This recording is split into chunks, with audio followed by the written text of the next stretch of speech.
Halo, assalamualaikum warahmatullahi wabarakatuh. Salam tangguh, salam kemanusiaan. Hai para sahabat pegiat bencana dan para relawan. Dalam malam ini FPRB Sampang akan membahas tentang COVID. Dan ketemu lagi dengan saya Gema Adania. Di kali ini narasumber kita sangat spesial sekali, yaitu dari Nakes yang satu profesi sama saya ya. Dan Nakesnya yaitu Bapak Kapus Kedungdung. Kita langsung sapa aja Bapak Kapus Kedungdung. Selamat malam Bapak. Selamat malam. Pak Assalamualaikum Samriti. warahmatullahi wabarakatuh. Ya, gimana kabarnya? Alhamdulillah sehat. Tadi kesini kena hujan nggak Pak? Alhamdulillah nggak ada. Hanya gerimis ya sedikit. Iya. Naik apa Pak? Biasa naik motor. Oh, naik motor. Kirain naik odong-odong. Bukan malam minggu ya. Bapak Sarudin ini Bapak Kapus Kedungdung ya. Jadi sebelum jadi kapus bapaknya di posisinya di mana Pak? Ya. Baik. Salam kepada teman-teman. Salam tangguh, salam kemanusiaan.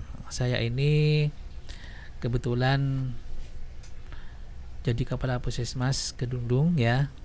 Dan sebelumnya saya jadi karyawan biasa nih, staf biasa di Puskesmas Kemuning. Terus habis itu saya dipercaya oleh pemerintah daerah untuk mengawal jadi Kepala Puskesmas Cirengwan. Ya. Mas Cirengwan selama 6 tahun mungkin ya, 5 tahun, 6 tahun Lama, ya. cukup lama ya. Ya, habis itu saya pindah bukan pindah ya. Dimutasi. Dipindah ke Puskesmas Banjar. Nah, Puskesmas Banjar hampir 2 tahun, kurang 2 bulan saya dipindah lagi ke Puskesmas Kedungdung. Seperti itu. Jadi sekarang saya aktif di Puskesmas Kedungdung. Basicnya Bapak apa? Perawat ya Pak ya?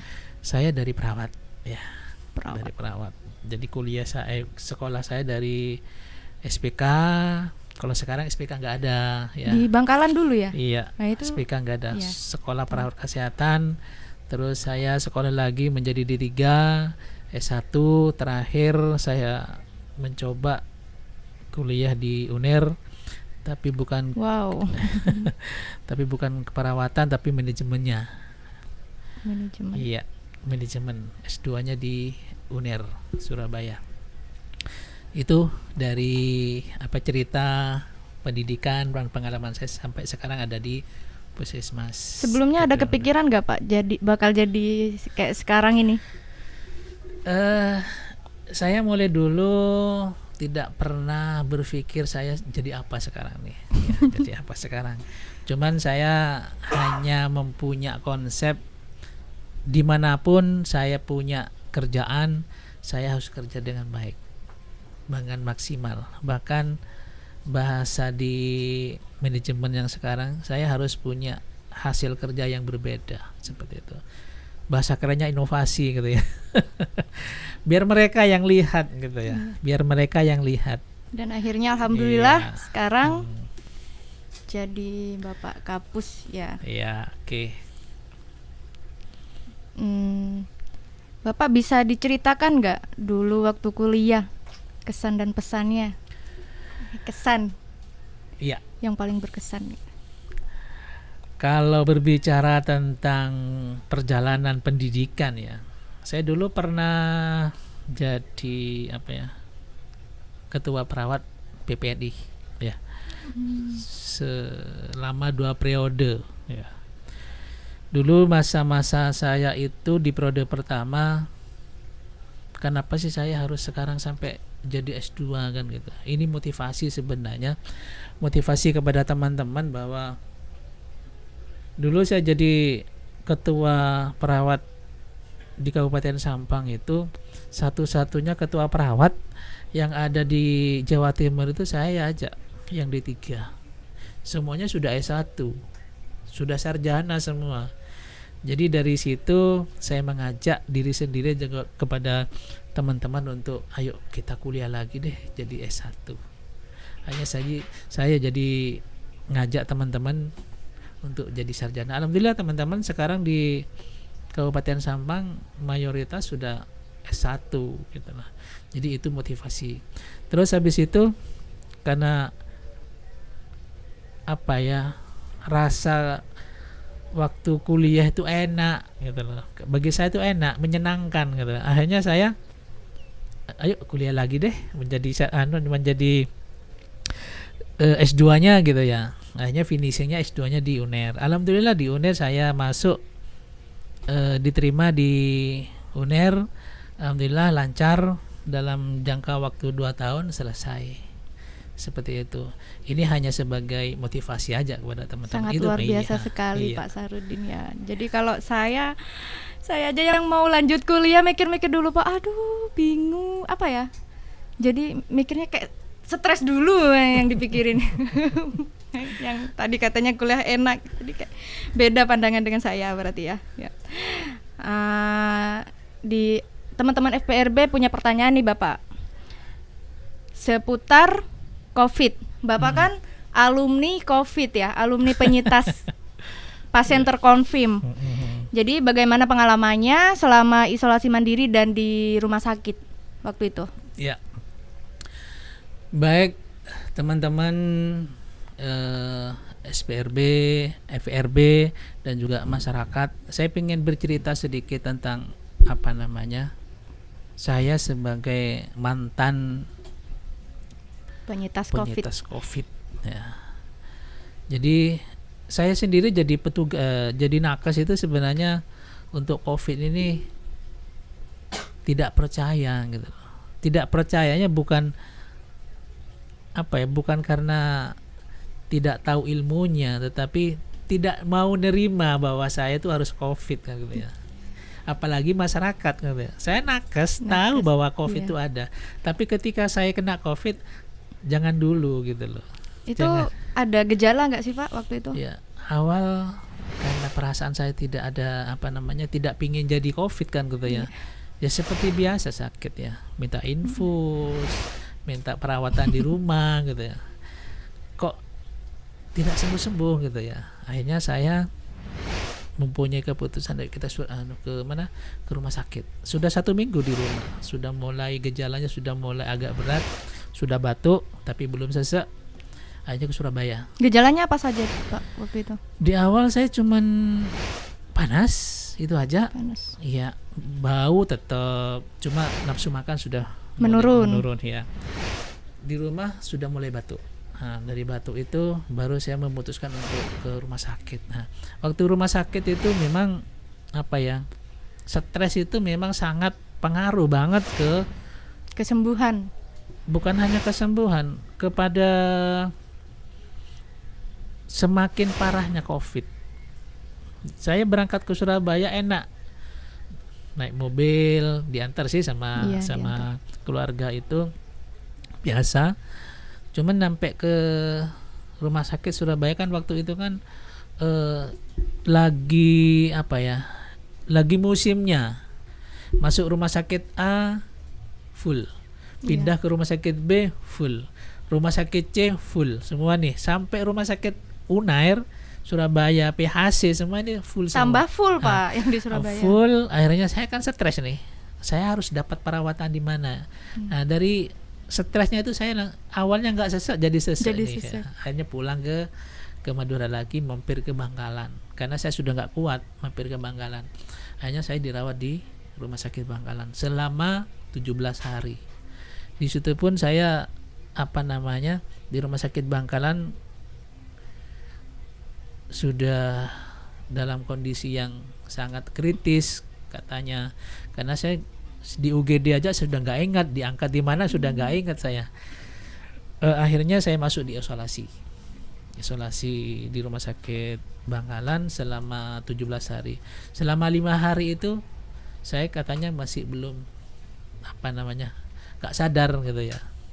Tapi alhamdulillah dengan apa namanya, perawatan di rumah sakit, dengan yang ditungguin oleh keluarga juga punya semangat, akhirnya saya juga bisa sehat seperti sekarang ini. Waktu marak-maraknya COVID waktu itu kan, oksigen langka kan Pak ya. Hmm. Nah, jadi sampean itu bagaimana saat itu? Apa langsung nemu oksigen? Apa masih ngantri dulu? Ya, karena saya berangkat dari rumah itu tidak sesek kan ya, saya nggak butuh oksigen gitu ya. Tapi ketika saya sudah masuk ke rumah sakit karena sudah kondisi sesek ya, yang rumah sakit Bangkalan, karena rumah sakit Bangkalan itu kan rumah sakit rujukan COVID. Iya, Ya, rujukan. COVID yang terbagus sebenarnya di mana, di wilayah Madura ya, di Madura.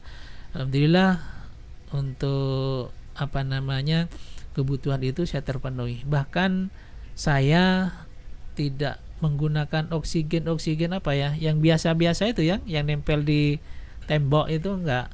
Tapi saya menggunakan alat yang namanya oksigen langsung dari kompresor, karena memang tekanan U2-nya nggak mempan kalau apa namanya O2 yang biasa-biasa itu, karena saya memang sudah parah katanya seperti itu. Jadi masalah oksigen yang di waktu saya itu nggak ada problem, karena memang saya di rumah sakit.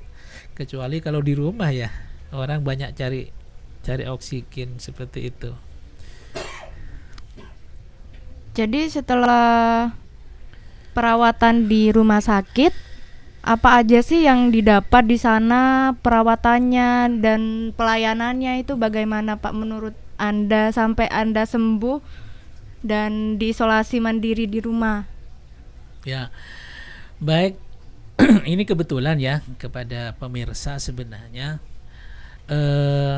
bahasa di COVID kan itu memang sebenarnya tidak ada sih. Kalau memang orang itu tidak COVID ya nggak akan di COVID kan, begitu. Itu yang pertama. Perlu dipahami oleh teman-teman, oleh masyarakat, bahwa bahasa di COVID kan itu memang sudah ada alasannya seperti itu. Terus yang kedua, perawatan yang ada di rumah sakit itu memang saya merasakan sih betapa beratnya teman-teman nakes yang merawat orang COVID itu, berapa beratnya.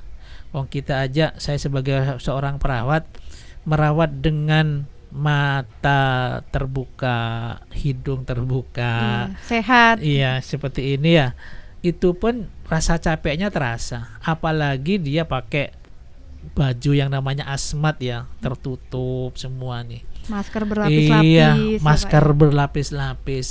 Tapi mereka masih apa ya, Semangat. untuk bisa menyembuhkan orang-orang yang tercovid itu. Saya salut kepada teman-teman, Iya. salut sekali. Itu karena nakes itu berjiwa-jiwa relawan ya Pak ya, seperti kita. Iya. Jiwa-jiwa relawan. Iya.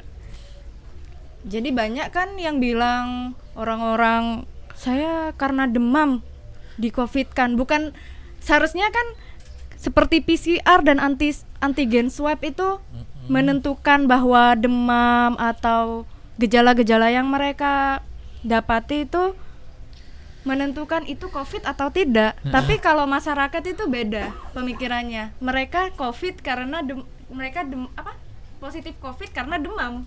Begitu kan? Iya. Sebenarnya. Apa Bapak punya pesan-pesan biar semua masyarakat itu nggak berpikiran seperti itu lagi gitu lah? Iya. Memang begini. COVID itu ada ya. Yang pertama harus meyakini bahwa COVID itu ada ya. Cuman permasalahannya adalah pandemi COVID ini banyak orang yang tidak terima, tidak mau nerima, sehingga ada kesan di masyarakat itu ketika orang itu walaupun mereka betul-betul kena COVID tapi nggak mau nerima dia gitu ya, karena memang dari awal dia sudah tidak mau gitu loh. Apalagi di awal-awal COVID itu seakan-akan penyakit yang sangat memalukan kan begitu ya. Iya, seperti aib ya Pak ya, Seperti karena aib, ya. emang ini benar-benar baru ya Pak ya Iya. ilmunya, walaupun kita dulu kuliah gak dapat ilmu kayak gini gitu kan. Iya. Akhirnya apa? Pesan saya kepada masyarakat tuh, lebih baik kita harus tahu yang namanya PCR, antigen itu memang harus dilakukan, karena harus apa ya? Tahu betul kondisi saya ini. Saya betul-betul COVID apa enggak? Karena apa? Ketika tidak dilakukan itu, ternyata mereka memang COVID, akhirnya apa? Penanganannya kan beda nih. Padahal saya sudah bawa virus nih, tapi kemana-mana. Ini yang membuat COVID nggak selesai-selesai, karena Carrier. iya nggak Carrier selesai, tadi. nggak selesai-selesai. Nah, ketika orang itu mau di PCR, mau di antigen, akhirnya tahu, oh ini saya nih sakit nih, hanya bisa yang namanya isolasi mandiri seperti itu. Itu harus disadari oleh masyarakat. Jangan takut di antigen, jangan takut di PCR gitu.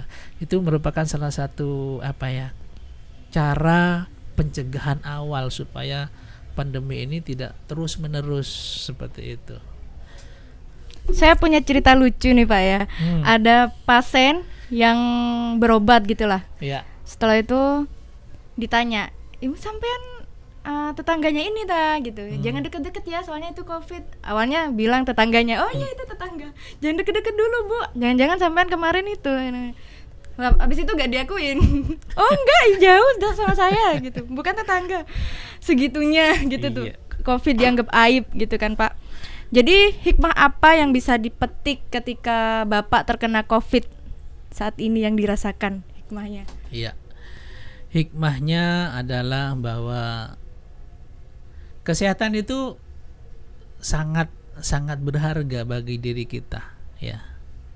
Terus bahwa kita diharuskan untuk menjaga kesehatan, karena kita tidak tahu nih kapan kita harus sakit, kapan kita harus begini ya. Jadi tiap hari kita harus bisa menjaga kesehatan seperti itu. Jadi hikmah yang saya dapatkan bahwa saya bisa merasakan betapa berharganya sehat itu ya. Yang kedua, kesempatan ini menurut saya waktu sakit sudah tidak ingat apa-apa nih. Misalnya kalau orang sakit nggak akan ingat sama mobil nih. Nggak ingat harta ya. Nggak ingat sama sekali. Yang hanya diingat nyawa. hanya saya harus sembuh gitu ya. Artinya ketika saya sudah dikasih kesembuhan seperti ini nih, saya harus belajar juga nih, bahwa saya harus setiap hari harus berbuat bagaimana supaya saya bermanfaat. Ya. Seperti itu. Ini yang saya petik gitu ya. Makanya saya juga ada pertanyaan deh, kapan hari dari Mbak Gema ya? Nggak capek ya Pak Sarudin ya? Capek iya sih, cuman kalau kita kerjakan dengan semangat, dengan niat yang baik, ya itu akan selesai semua itu ya. Manfaatkan yang Iya, ada selagi kita bisa, ya kan Pak ya. Sekarang kan COVID-19 ini sudah mulai melandai lah Pak ya, angka terkonfirmnya. Bahkan Jatim ada di fase warna kuning, dan ada yang level 1, level 2.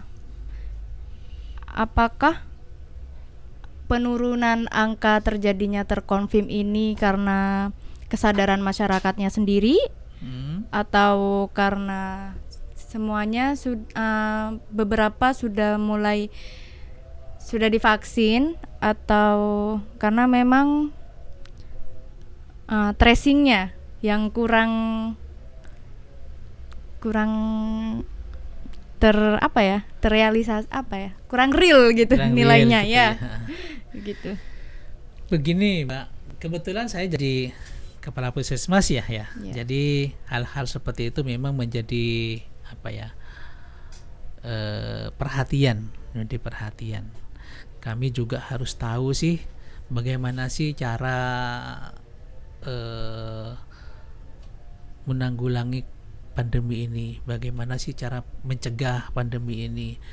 Banyak hal yang perlu kita lakukan, yang pernah kami juga lakukan, dan saat kami lakukan sekarang ini adalah, pertama tetap kita akan memasyarakatkan prokes. Ini sangat penting, prokes. Kalau masyarakat itu patuh dengan prokes, insya Allah yang namanya pandemi ini bisa segera teratasi, karena penyebarannya jelas kan dari udara, dari pernafasan ya. Yang kedua, kita harus segera menyelesaikan, harus segera melakukan yang namanya vaksin. Karena dari vaksin ini harapannya adalah kekebalan komunitas akan tercapai gitu ya. Makanya saya sebagai kepala puskesmas juga perang seperti itu tiap hari nih keluar masuk pondok ya. Karena kami kebetulan di Puskesmas Kedungdung itu punya program yang namanya Pondok Peduli Vaksin, yang saya kemas seperti itu. Ini inovasi sebenarnya, inovasi. Kenapa kita ke pondok gitu ya? Karena pondok ini adalah suatu komunitas, suatu kelompok yang sangat pengaruh dan orangnya juga banyak. Ketika kami di puskesmas, teman-teman nakes ya, perawat, bidan, masuk ke desa-desa penyuluhan ini sering banyak memang sudah dilakukan ya, tetapi hasilnya kecil karena masyarakat sudah terprovokasi dengan berita-berita yang hoax gitu ya. Sehingga kami berpikir nih, bagaimana sih caranya? Akhirnya saya masuk di pondok. Kenapa kok pondok? Pondok ini adalah selama ini untuk wilayah Madura, khususnya Sampang, yang namanya pondok ini kiai ini ya. Kalau saya bicara 5, kiai bicara 1, insya Allah yang 1 ini yang didengar gitu ya. Nah, ketika kiai sudah melakukan dan menerima adanya vaksin di keluarga pondok, saya tidak usah kerja berat-berat nih ya, tidak usah keluar masuk kampung nih. Kalau sudah pondoknya sudah kena, pondoknya sudah melaksanakan vaksin, insya Allah masyarakat dengan mendengar, melihat, bahkan lagi berperan juga di situ, otomatis nih masyarakat akan mau, walaupun tidak 100% lah ya. Tapi yakin saya sekitar 7-80% masyarakat itu akan ikut mengikuti pondok. Sehingga kami sampai saat ini nih, terakhir kemarin ke salah satu pondok untuk melakukan sosialisasi. Alhamdulillah diterima dengan baik. Asalkan kita masuknya tahu nih cara masuknya tahu gitu ya. Itu bagaimana Pak tips dan triknya kan? Kalau yang kita tahu nih, kiai-kiai itu banyak yang menganut kebudayaan lama, kayak lebih percaya, mungkin kalau diukur lah lebih percaya sama masyarakat yang awam gitu. Jadi biar beliau dan mereka itu percaya terhadap masuknya Bapak menjelaskan mengenai COVID itu bagaimana Pak? Iya. Ada satu satu ungkapan yang saya sampaikan kepada teman-teman, terutama nakes ya, nakes. Saya berbicara nakes ini ya. Sekarang kita butuh nih kepada yang namanya sosok ulama, sosok kiai, sosok yang pengasuh pondok. Butuh sekarang ini, bukan hanya nakes nih, semua lapisan gitu loh. Tokoh masyarakat, pejabat tokoh butuh agama. Sekarang ini, apalagi pemangku jabatan nih, bagaimana supaya vaksin ini diterima, butuh gitu loh. Cuman ini yang perlu saya sampaikan, bahwa nakes terutama sebelumnya marilah kita melakukan hubungan baik sama beliau-beliaunya. Jangan sekarang gitu loh. Kalau sekarang langsung masuk, enggak, ini siapa ini, enggak kenal sama saya gitu. Tapi kalau sebelumnya keluarga pondok, kiai butuh apa, kita layani. Lah ini dengan beda lah ya, harus beda memang. Seperti antigen swab contohnya. Artinya gini nih, ada hubungan baik sudah. Kemarin sudah ada hubungan baik. Nah, ketika kita butuh sekarang masuk ke pondok, enak, beliaunya akan nerima dengan baik seperti itu. Itu yang kami lakukan. Kenapa saya masuk ke pondok A, ke pondok B, ke pondok C? Sebenarnya nyaman karena saya sudah ada kenal, namanya seperti sudah ada hubungan baik. Di saya sebenarnya konsep ini sudah sering kali disampaikan kepada teman-teman. Dulu saya masih ada di Cirenguan ya. Konsep namanya konsep ABG. Apa itu, Pak? Anak baru gede ya. Oh. Bukan. ABG itu yang pertama A-nya nih, advokasi. Iya. Kami harus bisa mengadvokasi sebuah program. Program itu menjadi menarik, menjadi tertarik kepada mereka-mereka gitu loh. Yang kedua B-nya harus bina suasana gitu. Kita melakukan hubungan baik nih. Seperti saat ini nih, saya akan melakukan hubungan baik sama Mbak Gema ini nanti nih. Biar nanti saya bilang A, ikut A dia. Jadi hubungan baik nah sama mereka, sama beliaunya, sama kiai gitu loh. Ketika sudah baik hubungannya, insya Allah minta apapun dia akan dikasih gitu. Apalagi cuma mau ngasih vaksin gitu loh. Kiai minta fotonya, gambar itu mau ditaruh di banner dia, silakan Pak, seperti itu. Nah, yang ketiga G, gerakan, baru kita melakukan tindakan seperti itu. Vaksinasi. Ini yang harus dilakukan oleh teman-teman nakes, bukan sekarang gitu loh. Mulai kemarin sudah melakukan namanya pendekatan seperti itu. Ya kan hampir 2 tahun perang dengan COVID nih ya Pak ya kita.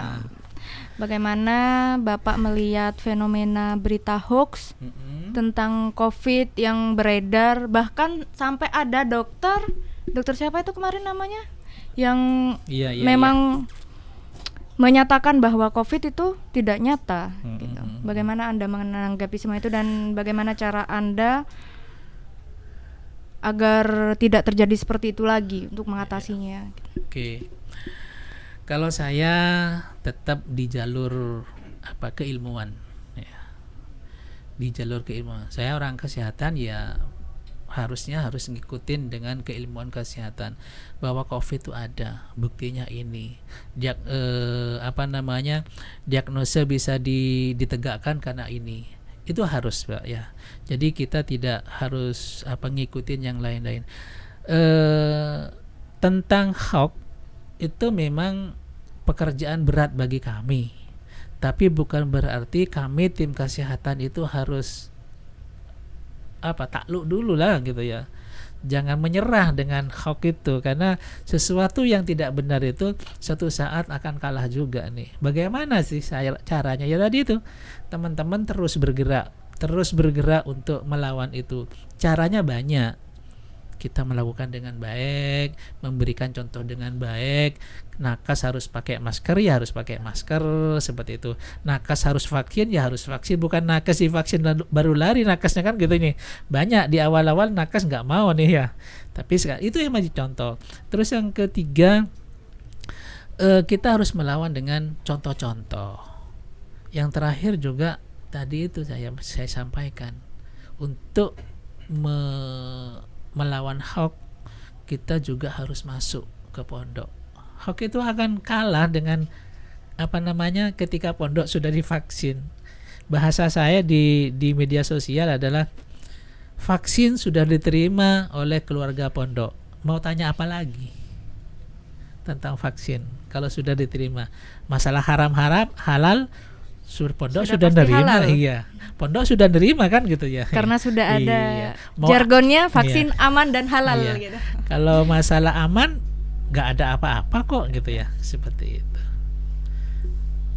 Jadi kalau di tenaga kesehatan kan banyak sih Pak yang menjelek-jelekan tenaga kesehatan yang mengenai COVID ini.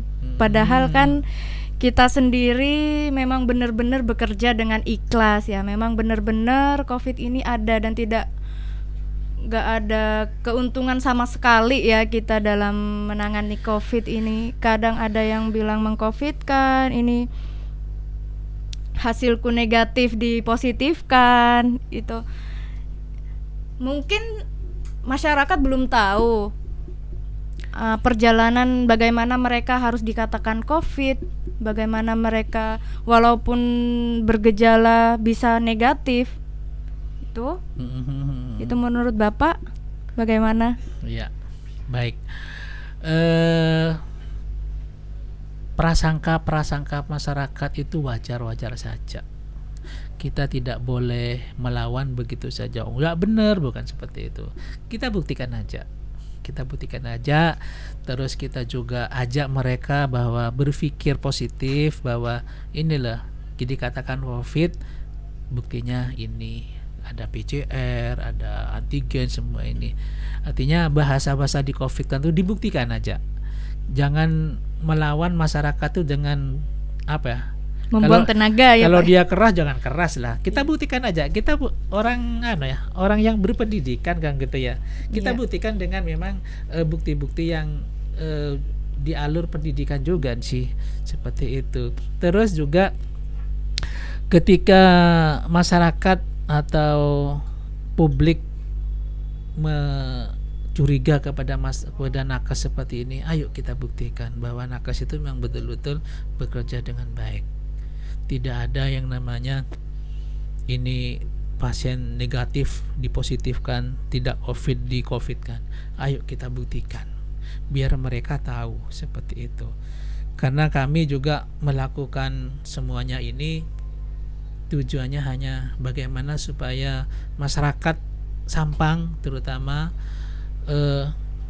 bisa tidak terjadi seperti kemarin nih, setiap hari ada informasi orang meninggal, setiap hari kita melihat yang namanya ambulan masuk ke barat ke timur gitu ya. Kita semua nggak mau itu kan ya, nggak mau itu. Jadi mari kita sama-sama membuktikan itu kepada masyarakat supaya masyarakat sadar. Dan saya rasakan hari ini perkembangan di Kabupaten Sampang ini tentang sadar untuk vaksin itu sudah cukup bagus nih. Grafiknya sudah cukup bagus. Karena buktinya kami membuka gerai layanan itu rata-rata tiap hari. Kalau dulu kita dapat 10, 15, sekarang rata-rata 100, 90, 100 itu. Artinya ketika kita buka 2 layanan, kalau 100 200 nih yang seperti itu. Jadi ada peningkatan. Tinggal kita bagaimana komitmen konsisten memberikan pelayanan kepada masyarakat yang maksimal. Seperti itu. Iya. Menurut saya cukup ya, sampai di sini sudah lama kita berbincang-bincang dari tadi, gak kerasa ya Pak ya. Sepertinya sangat enjoy sekali kita ini ya dari tadi. Apa ada statement dari Bapak yang ingin disampaikan kepada pemirsa-pemirsa di rumah, teman-teman FPRB, silahkan. Baik, terima kasih kepada teman-teman FPRB yang di rumah. Ada satu hal yang perlu saya sampaikan kepada teman-teman. Yang pertama, ayo kita bersama-sama perangi pandemi COVID ini. Ayo kita bersama-sama semua teman-teman FPRB ini menjadi tauladan di dalam memerangi COVID-19 ini. Karena tanpa contoh, tanpa tauladan, masyarakat itu tidak akan berubah. Karena sekarang masyarakat butuh orang-orang yang memang bisa menjadi panutan di dalam bagaimana memerangi COVID-19 ini. Mungkin itu yang bisa saya sampaikan kepada teman-teman FPRB. Mudah-mudahan kesempatan ini menjadi hal yang bermanfaat kepada kita semua. Oke, jadi buat pemirsa di rumah, jangan takut untuk bervaksin agar kita semua terhindari dari penyakit pandemi ini, yaitu COVID-19. Jadi usai sudah ngobrol kita kali ini, terima kasih. Tak lupa saya ucapkan terima kasih buat Hotel Panglima yang berada di tengah kota Sampang, hotel yang paling aman, nyaman, dan harganya juga terjangkau. Edu Media, Create Fast Design, Mekar Catering, Jus Mama Muda, Crypto in Mind, Vidi Trunojoyo Community, Law Firm Trunojoyo. Dan kami ucapkan terima kasih pula kepada teman-teman media yang selalu mengikuti dan mempublish beberapa kegiatan kami. Sekali lagi terima kasih kepada Madura Indep, koranmadura.com, RRI, Salsabila FM.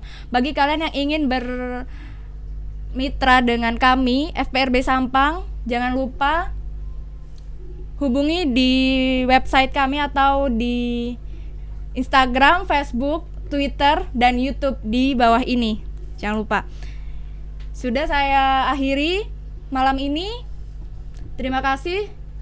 Mohon maaf kalau ada salah kata. Salam tangguh, salam kemanusiaan. Wassalamualaikum warahmatullahi wabarakatuh. Saya Gema Adania. Goodbye.